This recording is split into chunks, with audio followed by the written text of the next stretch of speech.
Gunfire rings through the streets of Herat, Afghanistan's third biggest city, now reported to be under Taliban control. The militant group breaking open a jail to release the prisoners inside, many of whom are likely to be sympathetic to their cause. It claims it's just a matter of time before the country's second city, Kandahar, will fall too. The advance is getting dangerously close to the capital.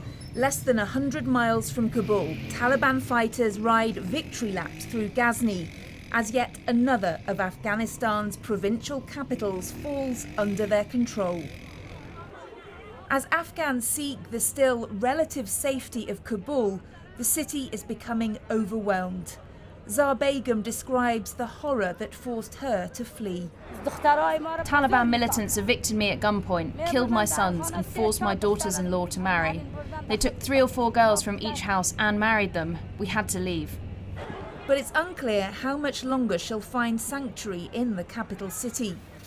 The US has told all its citizens to leave the country immediately, and American negotiators in Doha are trying to extract assurances from the Taliban that it will not attack the US embassy. But in Washington, the Biden administration continues to say the worst may not happen if the Afghan government steps up. No potential outcome has to be inevitable, including the fall of Kabul, which everybody seems to be reporting about. It doesn't have to be that way. And I think it's going to be, it really depends on the kind of political and military leadership that the Afghans can muster to turn this around. They have the capability, they have the capacity, and now it's really time to use those things.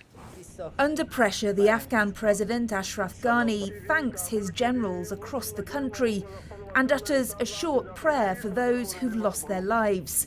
Inna lillahi wa inna ilayhi rajiun. But undoubtedly there will be more deaths as the Taliban overcome the security forces that he commands with breathtaking speed.